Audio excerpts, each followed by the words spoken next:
Good evening, good afternoon, good morning, wherever you are. My name is Arnold, and today we are back here on ACMI Mindset Initiative Roundtable, and we are here with Alex, the human engineer. Welcome back to this initiative talk once again. Thank you very much, Mr. Arnold, and good evening or good afternoon or good morning, wherever you are watching from. It could be a morning or just a midnight or a midday. It's good. It's really good to be here. Yes. And let's go. Welcome back, viewer. Also, if you have just tuned in right now, you can always find this talk, the roundtable, on our YouTube channel at ACMI/UG. Search for that and subscribe, share with us. If you have any question that you would like to ask the human engineer, he'll always answer your questions as we continue. You can look out for our old videos where we shared. Last time, what did we talk about? We are still in a relationship. We haven't gone much. The first ones we are talking about why ACMI, and we are talking about having an interest, a desire to put a brick on society development. We go from individual to community to society and to nations and to the whole world. And we are having spheres that we want to look at in relationships, marriage, parenting, personal development, and service delivery. We thought these affect much of our human endeavors. Yes. Thank you very So much. ACMI is a human engineering and mindset transformation entity dedicated to building emotionally intelligent, responsible, and purpose-driven people. And our core value and belief is that when the mind changes, the person changes. Definitely. When the people change, families change. And when families change, Nations change. that's what we believe in. Yes. Thank you very much. And stay tuned as we go through this session today. Today we are talking about the root causes. Yes. We are not going to go away until we exhaust this matter. But we think this time we at least we do what we can on it. Yes. Of course, much of any other things that will come in on this will come in later. Yes. But we also, the next bit, we should be able to attack other branches that we talked about here. Yeah. So right now, human engineer, we want to know what are the root causes behind you. Who people want to know? Me and of course, and even myself. I'm here to learn. Our viewers who have tuned in, taken their time, we appreciate your engagement and we'll be happy for any questions. Be part of the conversation. Don't just watch. So humanity wants to know. Yes. Myself included. This is not where you just scroll past and then like or whatever. No. You have to subscribe so that whenever we post something, and subscribing, by the way, doesn't take too much. They don't have to ask for your email. You just click there and that's it. All right. Let people take their time and if they like subscribe. If they listen in, of course, when you feel something clicks. Subscription becomes what? It's a reflex action. Yes. So it's really interesting that you bring up that topic, the pain in relationships. What was it again? Yes, I'm asking. What are some of the root causes behind relationship pain? The root causes behind relationships pain. Now, of course, we looked at the pain that is in relationship. Yes, you talked about unhealed past wounds. Yes, unhealed past wounds. And like I told you, let me be categorically clear on what those wounds could be. Yes. So that we can now know what we're talking about. Exactly. Because if you don't know, that you don't know and you think you know, it is really not good. Yes. Unhealed past wounds, childhood rejection. You know, if you are a child and you were neglected, maybe a street kid, maybe you had no parents and you went to your relatives and they neglected you. Maybe if your parents were long distance parents, they wake up every morning and they move away. So you feel rejected. It's a wound. There is a abandonment. Abandonment, everyone knows that people abandon their kids. They don't pay school fees, they don't give the necessary company to them. And then betrayal. Nowadays, betrayal, it's an unhealed wound. Somebody who had been betrayed when they were a child. Yeah, yeah, they were promised something and somebody let them down. That's a wound. Harsh parenting. I hope you can enjoy that music behind, but we also get something here. Those are the wounds. Being ignored, the past toxic relationships. I've been into one, I'm a prone that. So if that wound never healed, gotten healed, it will affect me in my relationship moving forward. Yes, and the result is that people react mirroring those relationships that were not, so or they bring their the pain is which were not healed. Yeah, to new relationships, yes. And it's a cycle. So you want to be aware if you are in a relationship with somebody, or even if it's your neighbor, we say it, if it's your office mate or bed mate or housemate as relatives. If somebody had a past wound and it's never healed, beware to pin on it and say, this should be betrayal coming out. This should be a toxic relationship that is coming out, so that we can see how to handle that.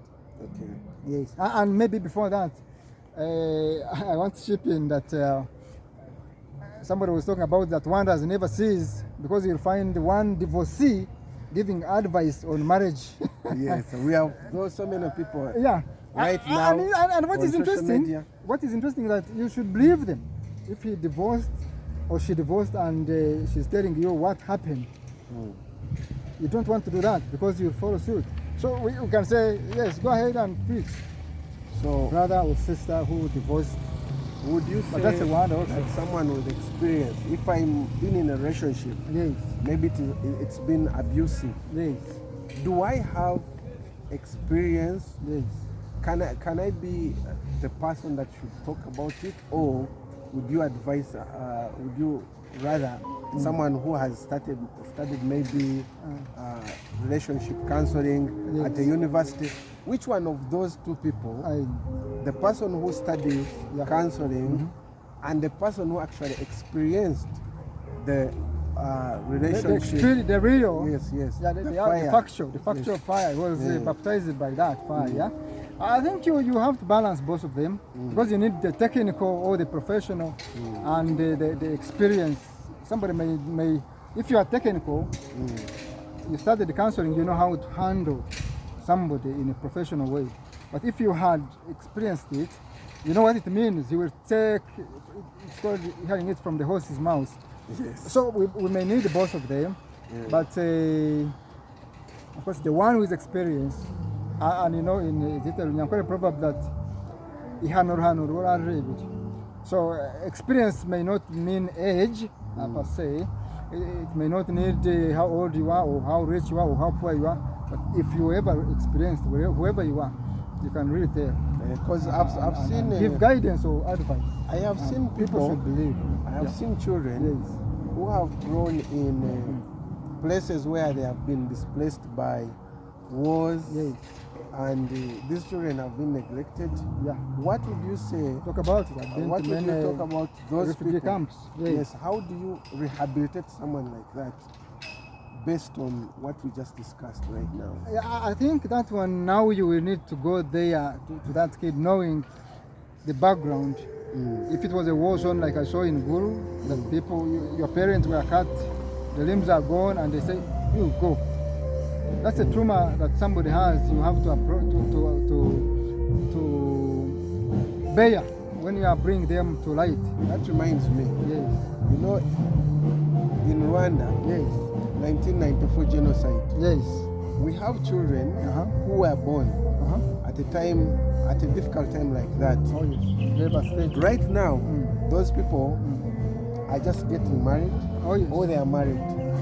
How do you deal with a person like that, someone so delicate in a relationship? If you grew up in a comfortable, healthy, no problem loving kind of environment, family, how do you bring do you those two relate? together and have them have a perfect relationship? How do you relate? I think it's from that, what we're doing now is from a level of counseling. Yes. It's from a level of searching for knowledge on how to handle situations like that you can get back to know that you were traumatized by war, but you have to have a place where you put that. If you are to have a responsible marriage, a responsible relationship for that sake, because you can't keep on using that excuse. For me, I'm a war-zone fella. My parents, yes, they died, and even I'm relating with you, I should be able to know that this person I'm relating with, or I'm talking to, has gotten some issues in the past. So how do people get to have poor communication skills? Because you might find that that person was actually cancelled, even in marriages. Yes. People are actually taken to Sengas who sit them down and say, you see, this is how you Do it. behave in a marriage. But then the same people end up without marriages, divorcing. I think communication skills, if we look at that specifically, we are talking about people being able to express their feelings. Yes. We're talking about people being able to argue respectfully. Yes. You argue while respecting the other person's view. Yes. That's when you can deliver your communication to the other person. We're talking about communicating without interfering. Yes. Now Don't we poke are your interfering finger. because, hey, don't talk to me like that. Somebody has a question, he says, I have a question for you. For you, I've already prepared an answer. Yes. Whatever it is, it's a no. So if you could listen without interrupting, that's a good communication. If you can talk respectfully without raising the voice or shouting, or blame, or using sarcasm, Yes. you kind of joke in serious issues, that's good communication. Now you also talked about low emotional intelligence. Yes. Explain to us what you and the viewer Yes. what you meant by raw emotional intelligence. yes. Now, of course, to be emotionally intelligent, like we always advocate for as SMI, you have to get into a level where you can fit into somebody's shoes to feel for them, to know what they feel in a certain situation. This one is pregnant, and for you are bringing all your stress from work and say, where is food? Where is my socks? And prepare for me A, B, C, D. Yes.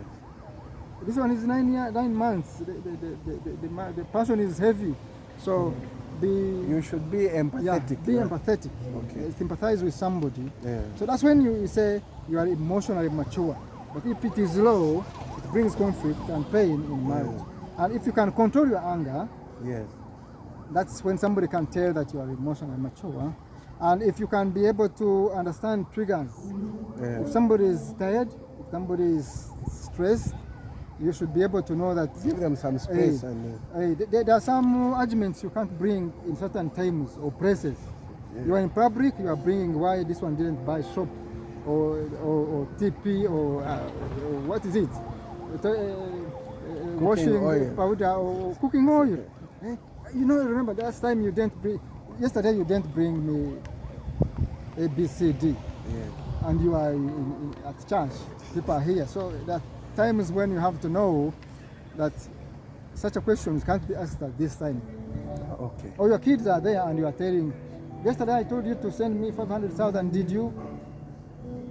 So I'm a liar to my kids and my family friends who have come to visit. Okay. Yes. Okay. Yeah. So now, Because it's pain and conflict. let's talk about assumptions and negative interpretation. Assumptions and negative interpretations. So when people assume assumptions, I call them the meaning you give to certain incident or word or activity. But most times may not be true, but we assume it is. So when in a relationship, if somebody becomes silent, when it causes pain is when somebody takes silence to be a rejection. Now, if somebody is tiredness and somebody says, hello, how are you? Leave me alone. For me, I'm tired. For me, I'm tired. Yeah. Now you assume somebody has dissed you. We're no longer two in one. So that's a perception.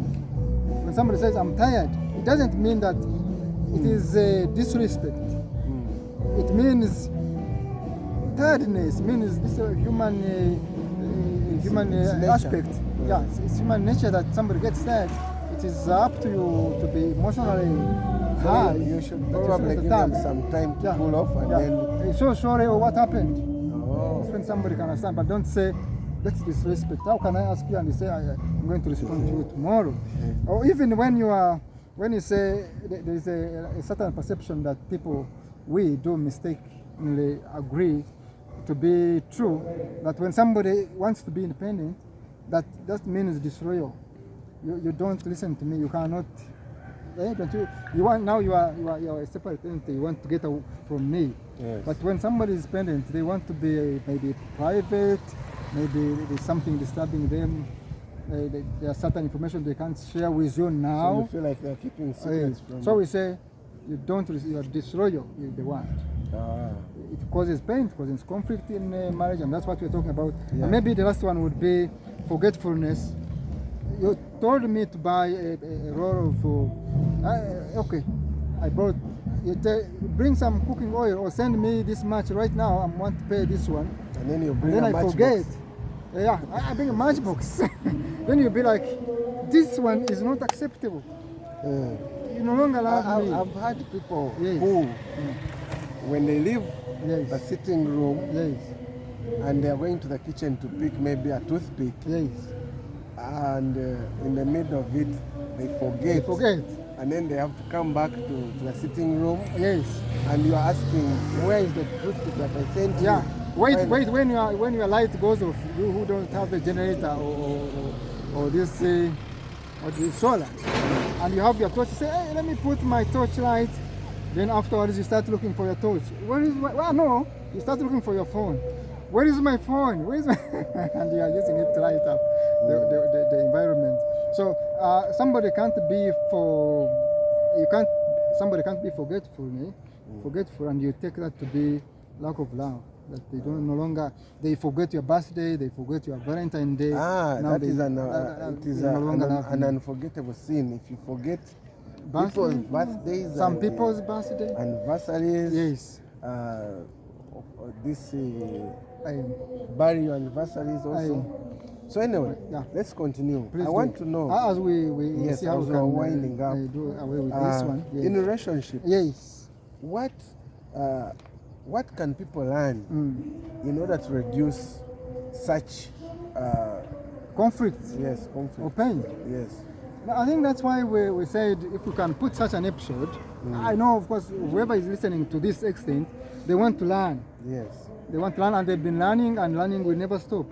But if you can learn, you should be able to learn how to communicate in a healthy way. Yes.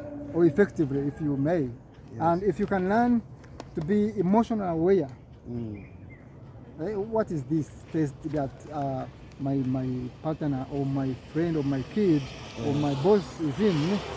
To have the emotional awareness of the state somebody's in as you relate. If you can be empathetic, learn to be sorry. If somebody, I would say, if somebody is poor or is